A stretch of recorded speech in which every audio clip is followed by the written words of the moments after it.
चलिए, the rise of the Marathas, chapter number 3। Among the merchants, the hat weavers like the Portuguese, the English, the Dutch, the French, and the Danes also conduct trade, but they are not like other merchants. They are fully intent on entering this land, increasing their territory, and propagating their religion. They are obstinate people, and navy and gunpower are their chief weapons. Their traffic should be controlled, and they shouldn't be allowed to build strong buildings. ऐसा कहा था बेटा आपके रामा चंद्रपंत अमत्या ने, ठीक है।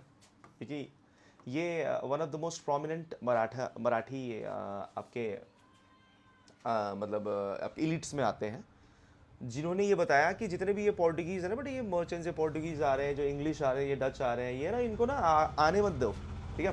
चलो ठीक है, ये आ रहे हैं, हमारे लैंड में घुस रहे हैं, हमारे लैंड में ये ट्रेड करने के लिए आए हैं, पर ये सिर्फ ट्रेड करने के लिए नहीं आए हैं, ठीक है।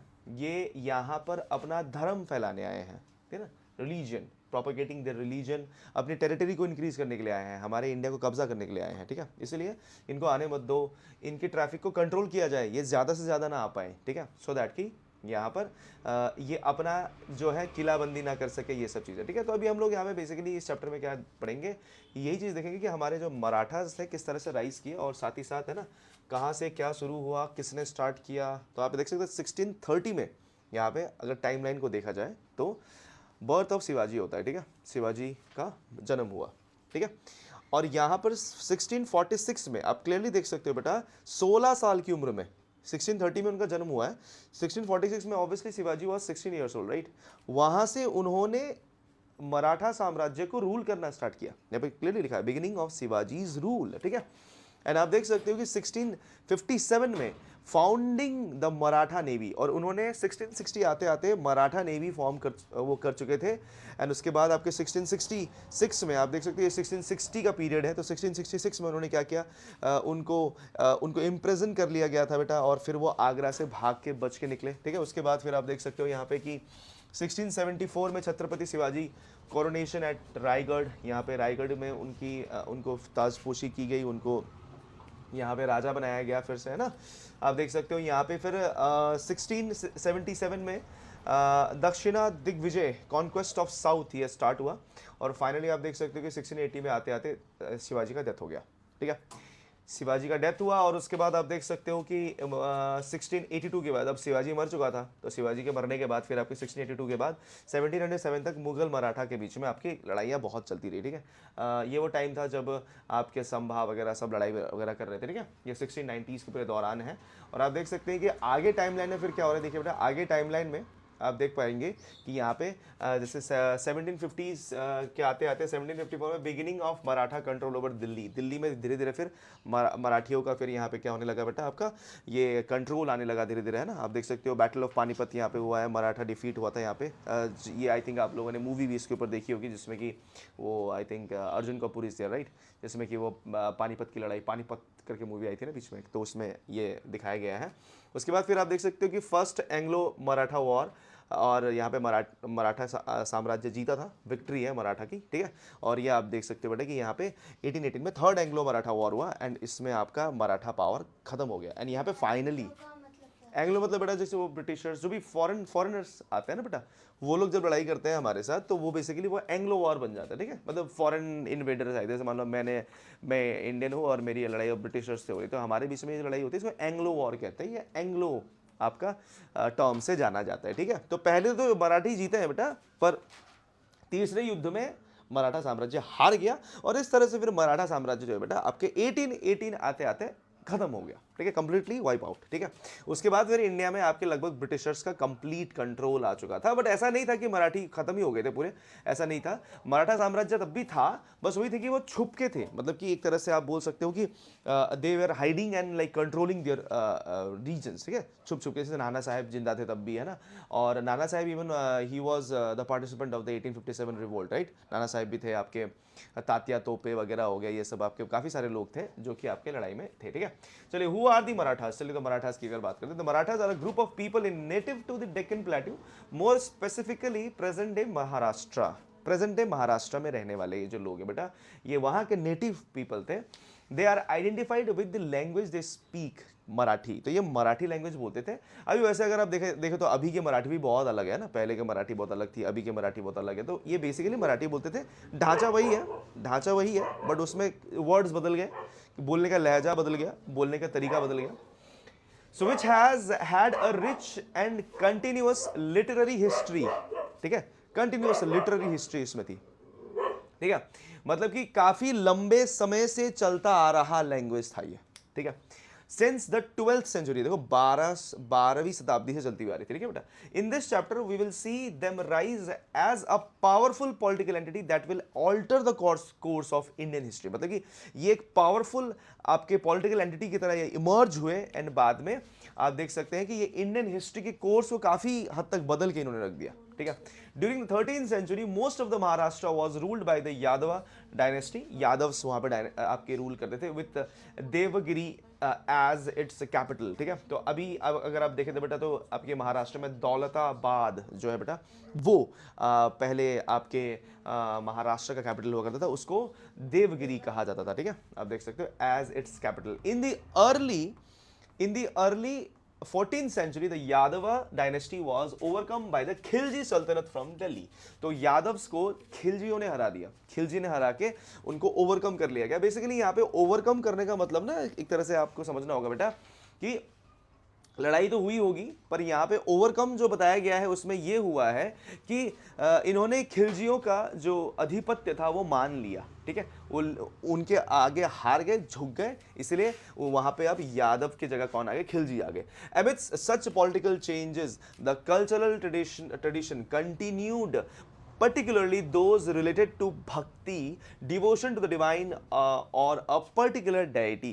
Between the 7th and the 17th century, for spiritual upliftment, saints and seekers from several parts of India preferred the path of bhakti to merely external ritualism, and these saints, coming from a diverse section of society, composed devotional songs and poetry in the language of masses, which allowed their message to travel far wide. ठीक है, तो आप यहाँ पे clearly देख सकते हो कि उसके बाद हुआ कि इतने सारे पॉलिटिकल चेंज के दौरान, इतने सारे कल्चरल ट्रेडिशन जो आपके हो रहे थे, यहाँ पे जो आपके चेंजेस थे उसके होते हुए भी यहाँ पे कल्चरल ट्रेडिशन आपके सेम रहे। यहाँ पे आप देख सकते हो लोगों ने भक्ति को नहीं छोड़ा, यहाँ पे अपने जैसे अपने भगवान के प्रति जो आपकी डिवोशन होती है वो कभी लोग छोड़ते नहीं ना, जैसे आप जिस भी भगवान को मानते हो उसके प्रति आपकी डिवोशन, आस्था हमेशा रहती है ना। यहाँ पे वही है बेटा, between the 7th and the 17th century बोला जा रहा है कि स्पिरिचुअल अपलिफ्टमेंट का बहुत काम किया गया, स्पिरिचुअल अपलिफ्टमेंट मतलब कि बहुत ज़्यादा भक्ति फैली उस समय, ठीक है। और आप देख सकते हो saints seeker from several part of the India, मतलब बहुत सारे अलग अलग अलग आपके पार्ट से इंडिया के वो भक्ति के मार्ग में चलने लगे, एंड मियरली एक्सटर्नल रिचुअलिज्म, आप देख सकते हो कि preferred the path of bhakti to merely external ritualism. These saints coming from diverse section of society composed devotional songs। ये जितने भी आपके अलग अलग सेक्शन से आने वाले जो ये सेंट्स थे बेटा, इन सब ने डिवोशनल सॉन्ग्स वगैरह कंपोज करना स्टार्ट किया, and poetry in the language of masses, और पोएट्री वगैरह लिखने स्टार्ट कर दी। In the language of masses का मतलब होता है बेटा कि जो भी आपके लोग हैं, जिस भाषा में ये लोग बात करते थे, कन्वर्स करते थे बेटा, उसी भाषा में इन्होंने पोएट्री लिखना स्टार्ट किया, गीत लिखना स्टार्ट किया, सो दैट कि लोग इनको पढ़ सकें और इससे कनेक्ट हो सके, which allowed these their masses to travel far and wide. और मतलब कि इनकी जो मैसेज थे बेटा वो मतलब फार एंड वाइड, मतलब हर कोई पढ़ सके, समझ सके। जैसे मान लीजिए आज अमेरिका में कोई आदमी कोई पोइट्री लिखता है इंग्लिश में, ठीक है, तो आप लोग आराम से घर बैठ के पढ़ सकते हो। जैसे आपके जनरली जितने भी इंग्लिश के बुक में जितनी भी पोइट्रीज लिखी गई है वो सारी इंडियन राइटर ने तो नहीं लिखी होगी, है ना, एक दो इंडियन राइटर हो सकते हैं, बट मैक्सिमम पे कौन है, यूरोपियन है, अमेरिकन है, या फिर कोई दूसरा जो कि इंग्लिश बोलने वाला आदमी होगा उसने लिखा है। तो जैसे कि उसने वहाँ लिखी, आपको कैसे मिल गई? क्योंकि हम क्या कर पाए, उसको रीड कर पाए, वो रीडेबल था हमारे लिए, हमारे लिए समझना उसको आसान था, इसलिए हम वो पढ़ पा रहे हैं, समझ पा रहे हैं, ठीक है। तो आगे देखिए बेटा क्या बताया गया है, आगे बेटा कि लेट्स एक्सप्लोर लेट्स एक्सप्लोर, ये देखिए ना, have you ever heard the term bhakti, what does it mean to you, है ना। जैसे आपने कभी भक्ति के बारे में सुना है क्या, कभी भक्ति क्या होती है ना, जैसे आप लोग के लिए भक्ति क्या है, तो नॉर्मली आप बोलेंगे सर भगवान को मानना, भगवान की सेवा करना, भगवान के लिए कुछ करना, दैट इज भक्ति, राइट। चूज अ भक्ति Saint from any part of the India and learn about their life, ठीक है। कोई भी भक्ति, कोई भी सेंट जो कि भक्ति फॉलो करता है, उनके बारे में आप जानिए, उनके टीचिंग्स को समझने की कोशिश करिए, and the message they shared, you can also find one of their poems और bhajans and share it with your classmates, ठीक है। आपको अपने क्लासमेट्स के साथ शेयर करना है। जैसे कि आप एक एग्जांपल जैसे सूरदास का एग्जांपल ले लो, ठीक है बेटा। सूरदास भी एक आपके सेंट थे बेटा, जो कि आपके भक्त थे हरि के, ठीक है। तो उन्होंने बहुत सारी हरि के कथाएं लिखी हैं, हरि के लिए उन्होंने भजन लिखा है, मीराबाई ले लो आप, है ना। तो ये सारे कौन है बेटा, हाँ जी बेटा, सॉरी, तुकाराम, एग्जैक्टली, ये सब भी हैं। So in Maharashtra many saints like Dnyaneshwar, Namdev, Tukaram, Ramdas, आप देख सकते हो बेटा कि in Maharashtra many saints like Dnyaneshwar, Namdev, Tukaram, Ramdas etcetera, इनके नाम यहाँ पे दिए गए हैं। Gained popularity at this time, इन्होंने काफी पॉपुलैरिटी गेन करी। इन्होंने काफी सारे पोएम्स लिखे। They help translate important texts like the Upanishads, Upanishad में आपके जैसे भगवत गीता आ गया आपके, है ना, ये सब चीजें आ गई है कि नहीं, and the Bhagavad Gita into Marathi, making their philosophy accessible to the people, तो मतलब कि लोगों तक उनकी फिलॉसफी पहुंच सके, तो इन्होंने इन सब को क्या किया, ट्रांसलेट किया, ठीक है। Some also focused on social organisation and political awareness similar to the Sikh gurus, ठीक है। इन्होंने पॉलिटिकल अवेयरनेस भी, है ना, देना स्टार्ट किया, जैसे सिख गुरु आपके देते। पॉलिटिकल अवेयरनेस का मतलब क्या बेटा, जैसे राजनीति के बारे में इन्होंने बताना स्टार्ट किया कि देश कैसे चलता है, देश कैसा होना चाहिए, ठीक है, देश में लोगों का क्या ड्यूटी होता है, राजा का क्या ड्यूटी होता है, तो इन्होंने ये सभी बताना स्टार्ट कर दिया। As a result the society acquired a solid cultural foundation which later help the Marathas to organise themselves into a political power. तो आप देख सकते हो बेटा कि इन्होंने जो ये पॉलिटिकल इन्फ्लुएंस देना स्टार्ट किया बेटा, इसके कारण ये हुआ कि लोगों को धीरे धीरे समझ में आने लगा कि देश कैसा होना चाहिए, सोसाइटी की फाउंडेशन कैसी होनी चाहिए, सोसाइटी किस तरह से बिहेव करना चाहिए। तो इसकी वजह से हुआ ये कि इनकी जो कल्चरल फाउंडेशन है वो सॉलिड हो गई, साथ ही साथ इनको पॉलिटिकल नॉलेज आ गया बेटा, और जिसके कारण इन्हीं लोगों के कारण जिन्होंने इन सब चीजों को पॉपुलर किया, इनके कारण आप देख सकते हो बेटा कि जो आपके मराठास थे बेटा, एक बहुत ही अच्छा ऑर्गेनाइज्ड एक कल्चरल टीम बन गए, जिसके कारण ये बाद में बहुत बड़े पॉलिटिकल पावर बन के उभरे, ठीक है। So by the 17th century some Maratha chiefs made early attempts at establishing sovereignty but they proved unsuccessful। यहां पे क्लियरली आप देख सकते हो बेटा, by the 17th century some Maratha chief made early attempts at establishing sovereignty, इन्होंने sovereignty establish करने की कोशिश करी, ठीक है, बट दे प्रूव्ड अनसक्सेसफुल। इनको क्या नहीं मिला बेटा, सक्सेस नहीं मिला, ठीक है, ये हार गए। अब until Shivaji rose to power and brought the Marathas together, but who was Shivaji, ठीक है। तो यहाँ पे आप क्लियरली देख सकते हैं कि शिवाजी से पहले भी बहुत सारे लोगों ने मराठियों को एकजुट करने की कोशिश करी, ठीक है, but they were not be able to do that. क्यों, ऐसा क्यों हुआ? क्योंकि आपको यहाँ पे समझना पड़ेगा बेटा, क्योंकि वो यहां पर अनसक्सेसफुल होने के कारण ये था कि मराठी या तो रेडी नहीं थे, या तो वो उन लोगों के अपने सेल्फ इंटरेस्ट थे, इसलिए यहां पे वो लोग सक्सेसफुल हो नहीं पाए, ठीक है, वो मराठियों को सॉवरेनिटी नहीं दे पाए। बट यहां पे जैसे शिवाजी आया बेटा, शिवाजी के आने के बाद फिर हुआ क्या बेटा, शिवाजी ने उनको sovereignty the. Shivaji bring all the Marathis together, तो सारे के सारे मराठा जो थे वो शिवाजी के अम्ब्रेला के अंडर में आके एकजुट हो गए, और यहाँ पे फाइनली शिवाजी पावर में आ गए, ठीक है। चलिए, सो अब हम यहाँ बात करेंगे बेटा कि शिवाजी था कौन, who was Shivaji, foundation of Maratha power and rise of Shivaji, ठीक है। चलिए देखते हैं। So foundation of Maratha power, ठीक है। So in 1630 Shivaji was born in Bhosle clan to Shahji and Jijabai. आप देख सकते हो बेटा कि शिवाजी जो थे बेटा वो भोसले क्लैन में जन्मे थे बेटा। क्लैन, अब यहाँ पे क्लैन एक शब्द आ रहा है बेटा, ठीक है, क्लैन का मतलब बेसिकली हम लोग हिंदी में बोले तो कबीला बोलते हैं, नहीं, तो ये बेसिकली ये इनमें आपके आए थे, ठीक है, to Sahaji and Jijabai. At the time, Sahaji served the Deccan Sultanates and was often away from his family. तो जनरली आपके जो ये शाहजी है बेटा, ये डेक्कन सल्तनत में काम किया करते थे, उनकी जागीर वहां थी, और आप क्लियरली देख सकते हैं बेटा कि वो नॉर्मली आपके अपने फैमिली से दूर रहते थे, ठीक है। Meanwhile, in his Jagir at Pune, Shivaji grew up under the watchful eyes of Jijabai and some trusted officials receiving values and a good education. आप क्लियरली देख सकते हो बेटा कि यहाँ पे ना जो शिवाजी है ना बेटा, शिवाजी की मम्मी का जो रोल है, उनकी माँ का जो रोल है बेटा, वो बहुत बहुत बहुत इंपॉर्टेंट है, ठीक है। इवन आप आप शायद समझते हैं कि हम सिर्फ आपके जो महाराष्ट्र में सिर्फ शिवाजी की पूजा नहीं करते, ठीक है, उनकी मम्मी को भी उतना ही आदरणीय मानते हैं, क्योंकि शिवाजी जो है he is inculcated by his mother the knowledge, the values, everything that whatever is there, उनकी मम्मी ने उनको दिया है, ठीक है, उनकी मम्मी ने के कारण ये हो पाया। इसीलिए यहाँ पर शिवाजी की मम्मी एक मिसाल है, ठीक है, बहुत बहुत important.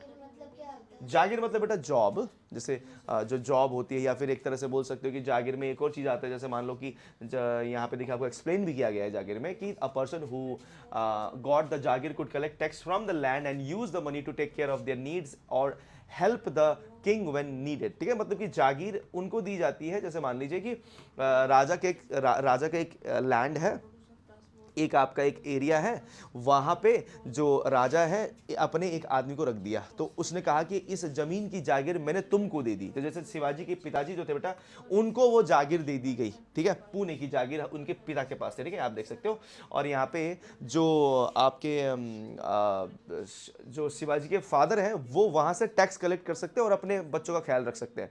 But the only problem is that कि जब जब राजा उनको बुलाएगा कि मेरी मदद करो, तो तब उनको जाना पड़ेगा, ठीक है। तो इस तरह से ये चीज़ थी, ठीक है। अब यहाँ पे आप क्लियरली देख सकते हैं कि receiving values and good education यहाँ पे उनको मिला उनके माता के तरफ से। At this time the Pune region was deeply affected by constant infighting between the Deccan sultans whom the Marathas served, which caused much hardship for the common people, ठीक है। तो आप देख सकते हो बेटा कि यहाँ पे क्लियरली बता दिया गया है कि ठीक है कि यहाँ पर आपके जो आपके शिवाजी हैं उनको एजुकेशन मिला, ठीक है, पर उस समय में ना आपके पुणे के रीजन में ना काफ़ी ज़्यादा मतलब है ना मतलब अंदर में लड़ाई चल रही थी, ठीक है, कभी कोई सुल्तान आके अटैक कर रहा है, कभी कोई मतलब बार बार यहाँ पे ना एक तरह का एक अनरेस्ट क्रिएट हो रखा था, मतलब कि लड़ाइयाँ बहुत ज़्यादा चल रही थी, एक हार्डशिप था, कॉमन लोग यहाँ पे ना मतलब कि अपने घर में सुखी से रह नहीं पा रहे थे, ठीक है।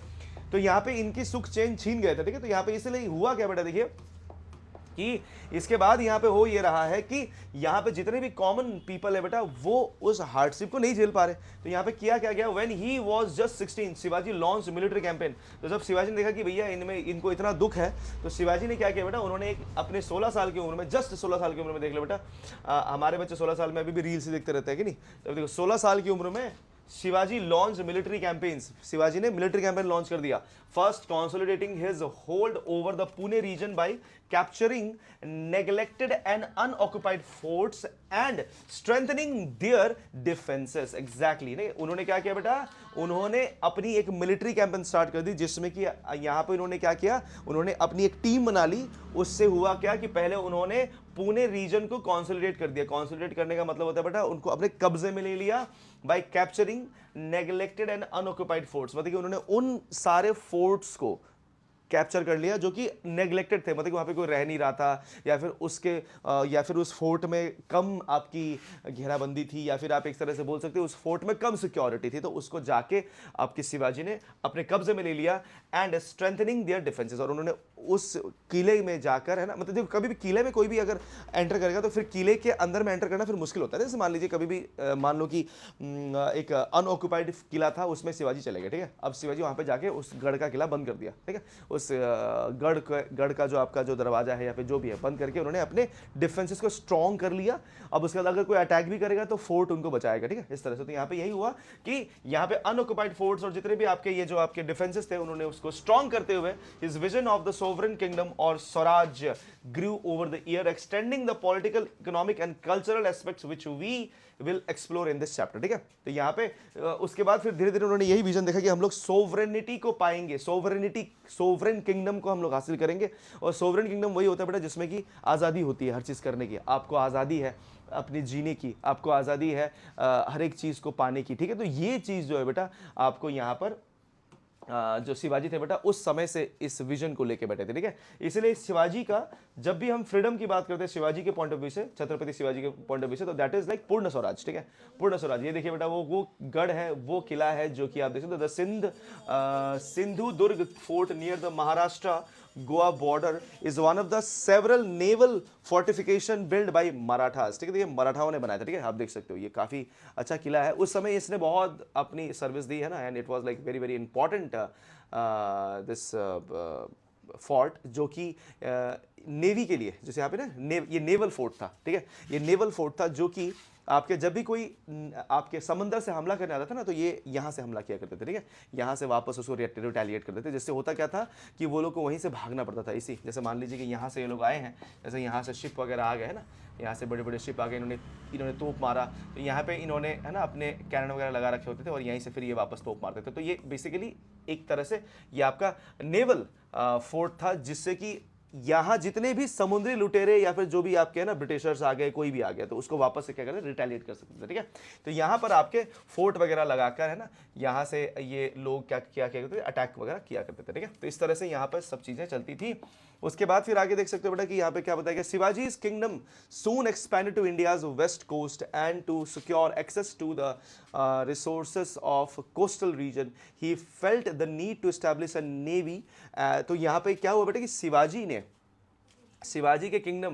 Kingdom soon expanded to India's west coast, ठीक है, ये वेस्ट कोस्ट की तरफ बढ़ने लगा, ठीक है, कंप्लीटली वेस्ट कोस्ट को कवर करने लगा, and to secure access to the resources of coastal region, ठीक है। और उन्होंने धीरे धीरे आपके कोस्टल रीजन के आपके जो एरिया थे उसको धीरे धीरे सिक्योर करना स्टार्ट कर दिया, उस रीजन को उन्होंने अपने होल्ड में लेना स्टार्ट कर दिया। He felt the need to establish a navy, और ऑब्वियसली ये यहाँ पे देख सकते हो बेटा कि ये इसका बहुत बढ़िया एग्जाम्पल है। उन्होंने देखा कि they need to protect themselves from the seas, क्योंकि समंदर से ही सारे के सारे ये आप घुसपैठी आ रहे हैं ना, जितने भी लोग आ रहे हैं वो समंदर से, अरेबियन सी से ही आ रहे हैं। तो इन्होंने ये सोचा कि चलो हमें भी एक ऐसी नेवी इस्टेब्लिश करनी पड़ेगी जो समंदर में भी लड़ सके, ठीक है। And this was truly revolutionary step at the time. By comparison the Bijapur saltanat ruled by the Adil Shahi dynasty maintained merchant ships but did not possess a full-time naval force which could protect the coast. Even the Mughal Empire's use of a navy was very limited.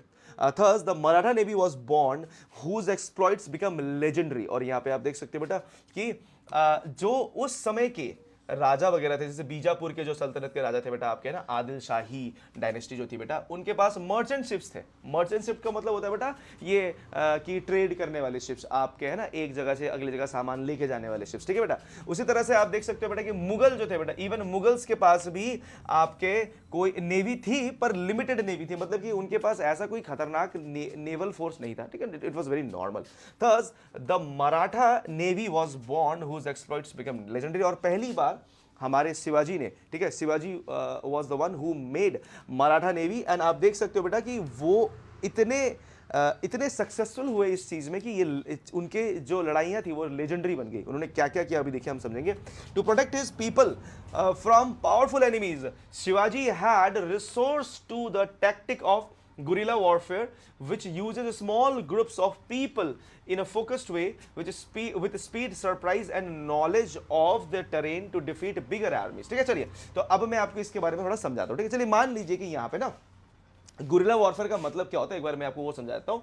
जैसे मान लीजिए कि जो शिवाजी थे बेटा, Shivaji was very very like expert of guerrilla warfare, ठीक है। तो जनरली गुरिल्ला वॉरफेयर में होता क्या बेटा, जैसे मान लो कि पहाड़ी एक इलाका है, ठीक है, जैसे मान लो कि यहाँ प्लेन है, यहाँ पे मुगल के 1,00,000 सैनिक आ गए बेटा, 1,00,000 सैनिक यहाँ पे आ गए, ठीक है, पूरा आगे खड़े हो गए यहाँ पे, ठीक है। अब शिवाजी करते क्या थे बेटा, अब ऑब्वियसली खुले मैदान में 1,00,000 लड़ने जाओगे तो है ना, आप चाहे जितने बड़े बड़े एक्सपर्ट हो, आप तो मारे जाओगे ना। जैसे मान लो कि यहाँ पे छोटे से ग्रुप है आपके शिवाजी के, 1,000 की ग्रुप है, 1,000 की ग्रुप हमारे है ना, 1,000 पीपल की ग्रुप है। अब इसको इसके साथ भिड़ना है खुले मैदान में, अरे भैया यहाँ पे तो एक एक आदमी के लिए 10 आदमी है ना, 1,00,000 है ये, और 10,000 सॉरी 1,000 के लिए मतलब एक के लिए 100 आदमी है, एक को तो 100 आदमी एकदम ना मसल के रख देंगे, है कि नहीं। तो यहाँ पे इन्होंने क्या किया बेटा, इन्होंने गुरिल्ला वॉरफेयर यूज किया। इसमें होता क्या था कि पहाड़ के बीच बीच में सकरे ऐसे इलाके होते थे, ठीक है बेटा, और यहाँ पे ना ये छुप छुप के बैठे होते थे। अब है क्या बेटा, 1,00,000 की तो सेना आई, बट 1,00,000 की सेना एक बार में थोड़ी अंदर 1,00,000 घुस पाएगी। तो यहाँ से घुसेंगे कितने, आपके जैसे मान लो 10 घुस गए, 10 एंटर हुए, तो यहाँ पे 10 आए, तो यहाँ से 10 लोगों को इन्होंने मार दिया, क्योंकि ये 10-10 करके ही आ सकते हैं ना, 10 आए तो 10 को मार दिया, फिर दूसरे 10 आए फिर दूसरे 10 को मार दिया, फिर तीसरे आए तो तीसरे को मार दिया। समझ रहे हो? तो यहां पे ये लोग करते क्या थे बेटा कि ये सब के सब, अब जैसे मान लो कि हुआ क्या, 10 आए तो यहां पे एक दो ने ही 10 को मार दिया। समझ रहे हो? तो मतलब कि यहां पे एडवांटेज टेरेन का मिल गया ना, तो ये टेरेन का एडवांटेज मिल गया, टेरेन का इनको एडवांटेज मिल गया, जिससे हुआ क्या बेटा कि ये चाहे अब जितने ही बड़े हो आपके फौज में, घुसना तो इनको एक करके ही पड़ेगा। तो इसलिए यहां पर इन्होंने इस तरह से गुरिल्ला वॉरफेयर का इस्तेमाल किया। इसको गुरिल्ला वॉरफेयर बोलते हैं, ठीक है बेटा, यही गुरिल्ला वॉरफेयर कहलाता है। कि यहां पे होता क्या है कि टेरेन का आपने क्या क्या इस्तेमाल करके पहाड़ों में लड़ाई करना, ठीक है, गुफाओं में लड़ाई करना, ठीक है, ऐसे जगह में लड़ाई करना जहां पे आपको एक्सपर्टीज है, आप जानते हो कि वहां के इलाके कैसे हैं, ठीक है। इसलिए आपको शायद पता होगा हल्दी घाटी लड़ाई, हल्दी घाटी बहुत बढ़िया लड़ाई थी ना, हल्दी घाटी में जो लड़ाई हुई थी वो भी गुरिल्ला वॉरफेयर का एकदम मतलब कि पीक था, ठीक है। एक तरह से आप देख सकते हैं कि वहाँ पे बहुत ही चंद लोग थे जिन्होंने इतने बड़े आपके मुगल आपके जो ग्रुप थे उनको हरा दिया था। काफ़ी बड़ी अकबर की आपकी सेना आई थी, है ना, उनको हरा दिया गया था। तो आप देख सकते हो बेटा इस तरह से बड़े आर्मी को बड़े ही सरप्राइज के साथ, बड़ी स्पीड के साथ और नॉलेज के साथ हराना, नॉलेज ऑफ द टेरेन हराना, it was very very easy. And his success soon invited the wrath of Bijapur sultanate, ठीक है। आप देख सकते हो बेटा कि बीजापुर सल्तनत के जो आपके राजा थे, फिर राजा या फिर आप देख सकते हैं कि which sent the veteran general Afzal Khan, है ना, आप देखिए अफजल खान को भेजा गया टू कन्फ्रंट हिम, है ना। आप देख सकते हो बेटा कि बीजापुर सल्तनत से अफजल खान को भेजा गया, he was a military commander over there, right. Shivaji and his advisers manage to convince Afzal Khan to meet him for 1-to-1 meeting. तो यहाँ पे उसने कहा चलो 1-to-1 मीटिंग करते हैं, आप आओ हमसे मिलो, ठीक है। तो अफजल खान वही है बेटा जिसको है ना हमारे शिवाजी ने बाग नख से मारा था, है ना। आप देख सकते हो यहाँ पे क्या होगा बेटा, आप ये देखिए। तो अफजल खान को ना उन्होंने मतलब बोल दिया कि चलो आइए हम मिलते हैं आपसे, है ना। और यहाँ पे आप देख सकते हो कि Afzal Khan to meet him for a 1-to-1 meeting at the foot of the Pratapgarh fort amid thick forest, मतलब एकदम जंगलों के बीच में, ठीक है, बुलाया गया। There Shivaji killed Afzal Khan and the Maratha hidden in the mountains routed the Afzal Khan army with guerrilla attack. और यहाँ पे क्या हुआ बेटा कि वहाँ पे शिवाजी ने अफजल खान को 1-to-1 मीटिंग में मार दिया। और साथ ही साथ आप यहाँ पे देख सकते हो कि अफजल खान की जितनी बड़ी आर्मी थी ना, सबको हमारे मराठियों ने गुरिल्ला वॉरफेयर करके उनको भी खत्म कर दिया। जो हम लोग देखते आ रहे हैं कि ये आपके मराठियों की टैक्टिक है बहुत बढ़िया वाली, ठीक है। इसमें हम लोग ये नहीं बोल सकते सर मराठी चीटिंग कर रहे हैं, थोड़ी ऐसा थोड़ी है ना, मराठी चीटिंग थोड़ी कर रहे हैं ना, वो तो लड़ाई जो हो रही है। अब उनको टेरेन का नॉलेज है तो they are fighting like that, right. उनकी लड़ाई का स्टाइल वो है, ठीक है। तो आप देख सकते हो यहाँ पे डोंट मिस आउट में आपको बताया the wagh nakh is a small weapon shaped like a tiger's claw which Shivaji use to kill Afzal Khan in close combat. तो ये वही था बेटा, ये वही है बेटा आपका टाइगर क्लॉ या फिर वाग नख, जिसको यूज करके हमारे शिवाजी ने जो है अफजल खान को मारा था। इसको पहनने का it is want like this, यहाँ से उंगली डाल के यहाँ से उंगली डालते थे और इसको बाकी की उंगलियाँ बीच में से ऐसे अटकाना पड़ता था, ठीक है, इस तरह से। और ये यहाँ पे निकलता है, ठीक है, इस यहाँ पे इस आपके ये नकल्स के उल्टे साइड यहाँ पे ना बेटा, यहाँ से निकलता है। इसका फोर्स ज़्यादा लगता है अगर आप ऐसे लगाते हो तो ये आराम से काट देता है। और जो नाखून है ना बेटा ये ऐसे निकले हैं नीचे की तरफ, ठीक है, इसके नीचे। और ये काफ़ी धारदार थे वैसे, अभी तो ऑब्वियसली पुराने भी हो गए हैं ना, अभी तो ये म्यूजियम में कहीं रखा होगा, ठीक है। आगे देखिए बेटा फिर क्या बताया गया आगे, फिर है बेटा कि लेट अस एक्सप्लोर, छोड़ दीजिए। Soon afterwards the Mughal nobleman Shaista Khan invaded Shivaji territory with a big army of for 3 years। तो आप देख सकते हो बेटा ये शाइस्ता खान आया बेटा, ठीक है। शाइस्ता खान जो है बेटा वो आपका मुगल नोबलमैन है, ठीक है, मुगल नोबलमैन जिसने कि आके हमारे मराठा टेरिटरी में इन्वेड कर दिया। बहुत बड़ी आर्मी लेके आया था, बहुत बड़ी, ठीक है। 3 साल तक देखो बेटा, 3 साल तक लड़ाई चल रही है। Finally with only a few soldiers, Shivaji raided Shaista Khan's camp at night. The Khan barely escaped from the raid, losing a few fingers and promptly left Maharashtra, sorry, ठीक है। आप क्लियरली देख सकते हो बेटा कि यहाँ पे शाइस्ता खान आया, लड़ाई हुई, ठीक है, लड़ाई हो रही थी। अब यहाँ पर 3 साल तक लड़ाई चली, बट हमारे शिवाजी ने क्या किया बेटा, शिवाजी ने प्लान बनाया और रात को अटैक कर दिया। और जब रात को अटैक किया तो शाइस्ता खान ना मतलब बस कुछ उंगलियों से बच गया वो, ठीक है, कुछ उंगलियां कट गई उसकी, है ना। Khan बेयरली escape from the red losing few fingers, उसके कुछ उंगलियां कट गई, ठीक है। एंड प्रॉम्प्टली लेफ्ट महाराष्ट्र, और महाराष्ट्र छोड़ के वो भाग गया। This daring raid resemble the modern day surgical strike. और यहाँ पे देख सकते हैं आज के जमाने में जो सर्जिकल स्ट्राइक होता है ना बेटा, वैसे ये दिखाई पड़ता है। सर्जिकल स्ट्राइक का मतलब क्या होता है, ये सर्जिकल स्ट्राइक जैसे आप लोगों ने सुना ही होगा, उरी मूवी आपने देखी होगी, है ना। So a military attack intended to damage only a specific target. याद रखिएगा बेटा, ठीक है, कि ये पूरी की पूरी आर्मी को नहीं मारना चाहते, ये सिर्फ और सिर्फ एक स्पेसिफिक टारगेट को हिट करता है, ठीक है, specific target with no or minimal damage to other people और इंफ्रास्ट्रक्चर। तो आप देख सकते हैं बेटा कि यहां पे वो सिर्फ और सिर्फ शाइस्ता खान को मारने के लिए आए थे, बट वो थोड़े से के लिए बच गया, थोड़ा सा, है ना, उसको वो कुछ हुआ नहीं, वो भाग गया, कुछ उंगलियां कट गई उसकी।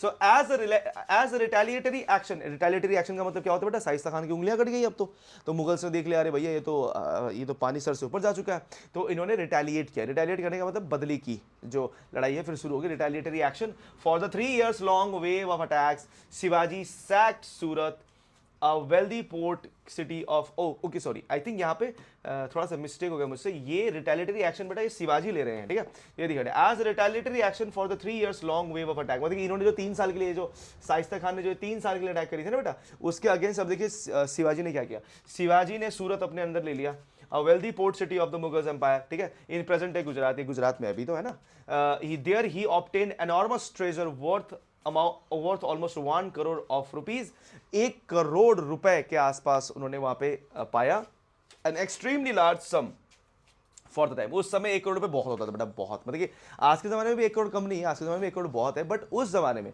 आज के कंपैरिजन में 1 करोड़ बहुत होता था, ठीक है, तो उनको वहां पे 1 करोड़ मिले। However he was careful not to attack religious places and even spared the house of Mohandas Parekh, charitable man. आप क्लियरली देख सकते हो बेटा कि यहाँ पे जो हमारे शिवाजी हैं वो बहुत ही ज़्यादा आपके भावनात्मक थे। उन्होंने क्या किया बेटा, उन्होंने लड़ाई तो करी, ठीक है, उन्होंने वहाँ से पैसे चुरा लिए, उन्होंने पैसे वहाँ से ले लिए पूरे के पूरे, ठीक है, पर यहाँ पे उन्होंने क्या नहीं किया, उन्होंने रिलीजियस सेंटर्स पर अटैक नहीं किया, जैसे कोई मस्जिद हो गया, कोई मंदिर हो गया, वहाँ पे कभी उन्होंने अटैक नहीं किया, जिस तरह से आपके मुगल्स वगैरह किया करते थे, ठीक है। तो यहाँ पर उन्होंने उस जगह पर अटैक नहीं किया, और इवन उन्होंने यहाँ पे मोहनदास पारेख एक बहुत ही चैरिटेबल मैन थे, उनके घर को भी छोड़ दिया। He sacked Surat again after a few years, उसके बाद फिर से उन्होंने अटैक करके फिर सूरत को फिर खत्म कर दिया, ठीक है। And these events become so famous that they appeared in the London gadget. आप देख सकते हो कि इतने फेमस हो गए कि लंदन तक के न्यूज़पेपर में आने लगे, ये लंदन के न्यूज़पेपर में ये सारे आ रहे। देखो यहाँ पे क्या लिखा गया, देखिए मैं आपको दिखाता हूँ यहाँ पे क्या लिखा गया था। यहाँ पे लिखा गया कि an English newspaper of the time which conveyed how Shivaji wrote to all the European diplomat agents in the Surat, demanding immediate present of money, failing which he would return and ruin that city। तो यहाँ पे क्या बताया गया बेटा कि यहाँ पे इंग्लिश न्यूज़पेपर में ये लिखा है बेटा, और यहाँ पे क्लियरली बताया गया क्या कि an English newspaper of the time which conveyed how Shivaji wrote to all European diplomat agents, ठीक है, इन सूरत, सबको उन्होंने लिखी, और उन्होंने ये डिमांडिंग, और उन्होंने कहा demanding immediate present of money, ठीक है, Fehling which he would return and ruin that city, ठीक है, वो बार बार आएंगे और इस शहर को तबाह कर देंगे, इसमें से पैसा वो हर जब भी ये फिर से फ्लरिश करेगा फिर से आके इसको लूट लेगा। क्योंकि देखो बेटा सूरत ना एक बहुत इंपॉर्टेंट पॉइंट है आपके किसके लिए, मुगलों के लिए। मुगल्स जो है बेटा सूरत में अपना सारा पैसा रखते थे। इवन आप संभा के टाइम पे ले लो, संभा ने भी बार बार सूरत में अटैक किया, ठीक है, और इवन आप जब ये मूवी देखते हो आपका छावा, उसमें भी सूरत पे ही सबसे पहले अटैक हो रहा होता है ना, जो हमारे ये संभाजी हैं वहाँ पे अटैक करते हैं। The sacking of Surat was a great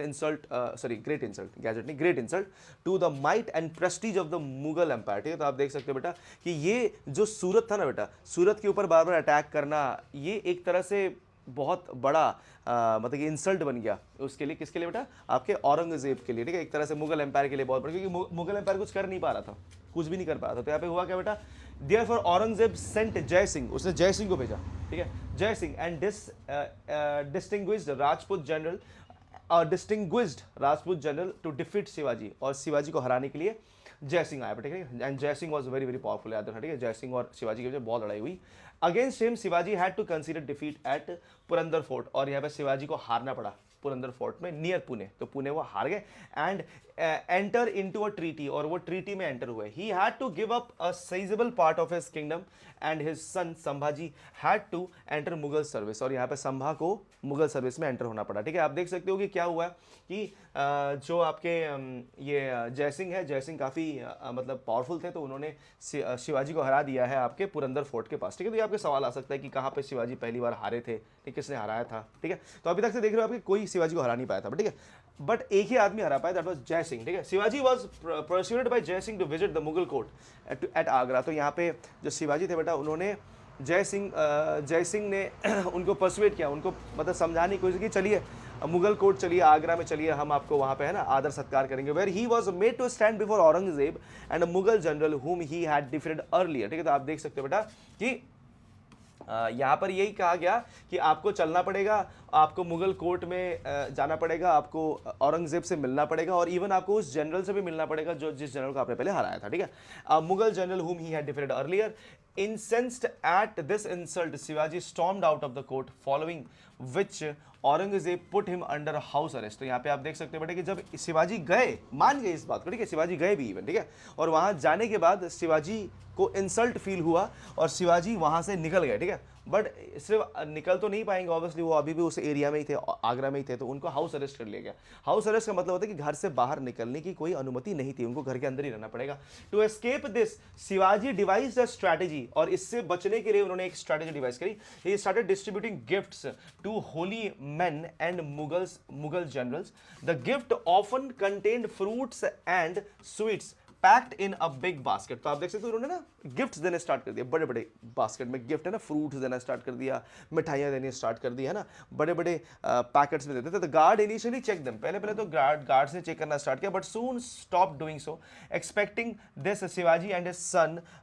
मतलब यहाँ पे हुआ क्या बेटे कि पहले वो करते थे, बाद में फिर करना बंद कर दिया, और इसको जब उन्होंने देखा कि इन्होंने जब करना बंद कर दिया है आपके चेकिंग, तो फिर उन्होंने क्या किया, expecting this Shivaji and his son Sambhaji hid themselves in the baskets and made their escape. तो उन्होंने क्या किया, अपने आप को उसी बक्से में छुपा के वहां से वो भाग गए।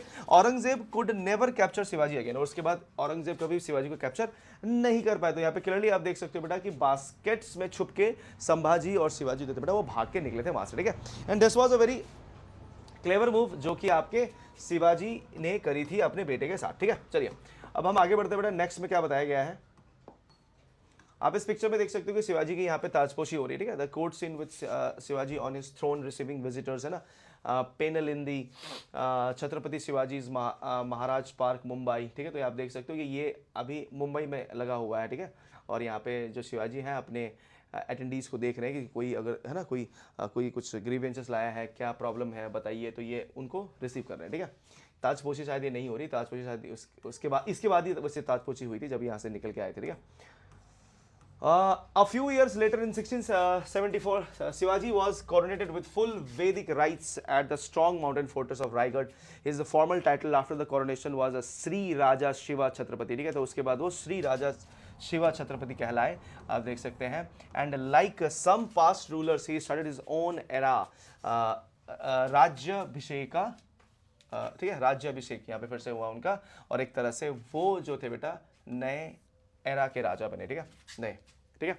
ही इज नाउ द किंग, उनको कोरोनेट किया गया, ठीक है। After this Shivaji embarked upon a conquest of the south, also referred to as the Dakshin Digvijay, which included the important and then ill defended regions of present day northern Tamil Nadu and parts of Karnataka. तो उन्होंने फिर क्या किया बेटा, दक्षिण की तरफ अपना रुख किया और वहाँ पे उन्होंने उस तरफ अटैक करना स्टार्ट किया। जब उन्होंने वहाँ पे अटैक किया तो सबसे पहले वो कहाँ पहुँचे बेटा, वो इल डिफेंडेड एरिया में पहुँचे जहाँ पे आपके अभी के टाइम का तमिलनाडु आता है और आपका कर्नाटका आता है, ठीक है।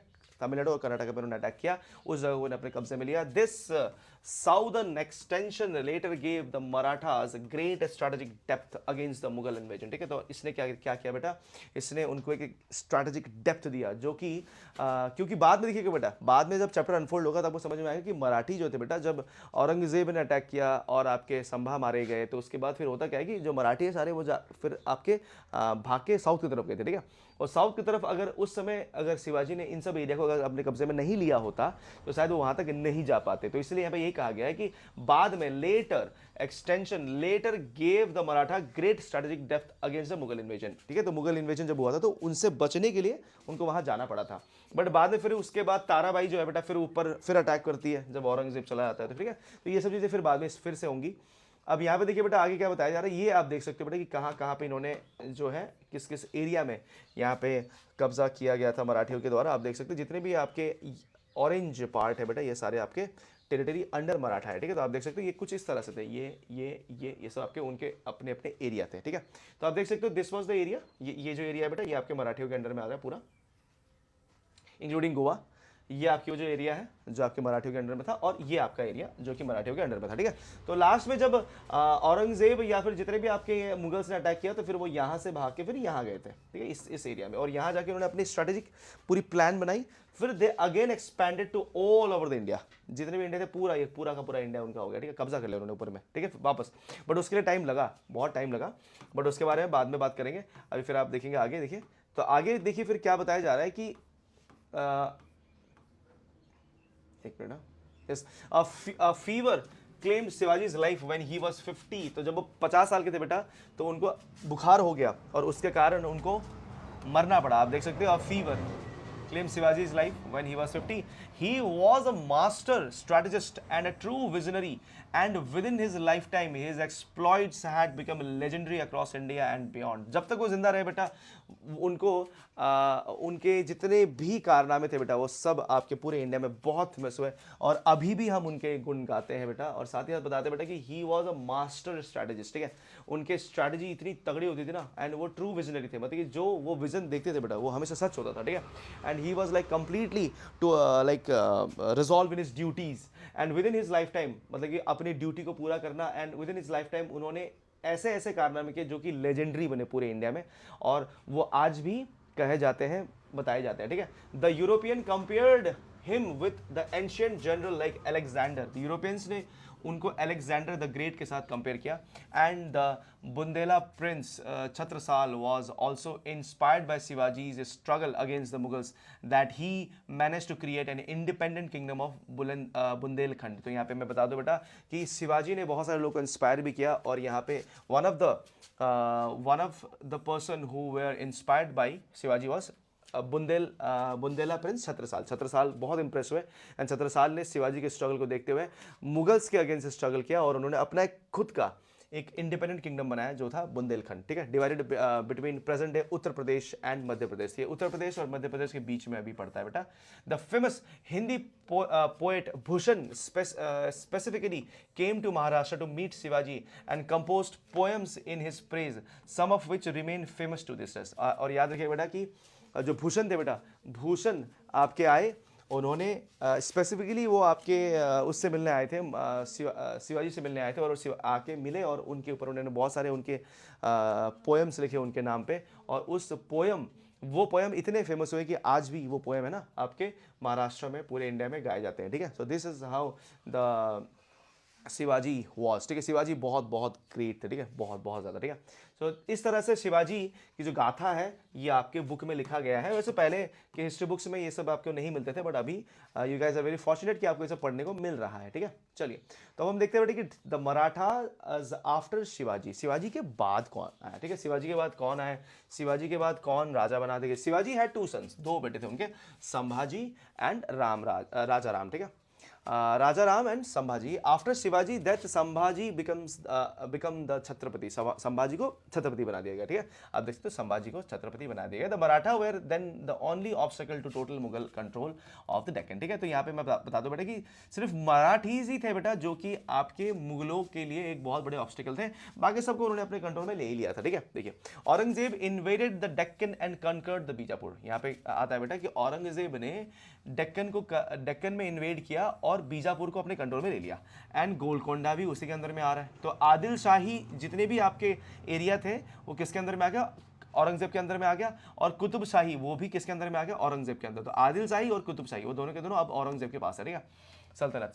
ही then captured Sambhaji and after torturing him brutally executed him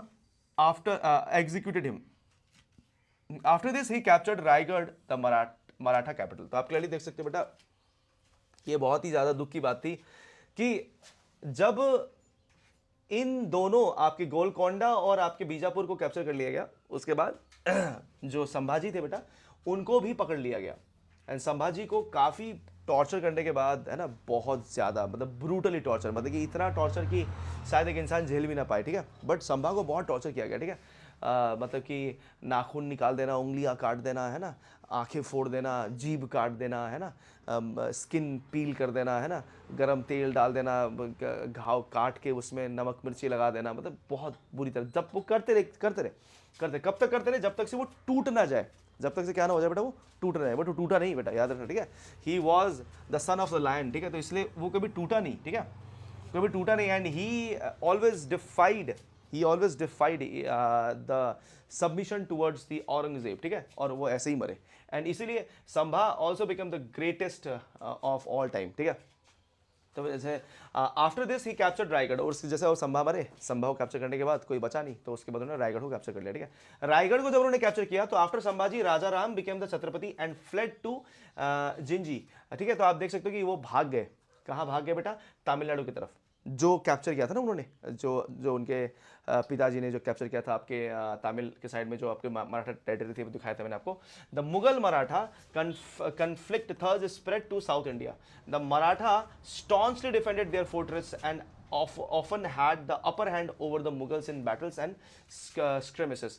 Aurangzeb was thus unable to leave the Deccan and died without having succeeded in subduing the Marathas, who emerged as a strong contender to the Mughal. और इसी तरह से आप देख सकते हो कि आपके जो औरंगजेब थे वो बिना आपके मराठियों को हराए मर गए, क्योंकि वो मराठियों को कंप्लीटली वाइप आउट नहीं कर पाए ना, और इसी दुख से वो धीरे धीरे क्या हो गए, मर गए, खत्म हो गए, ठीक है।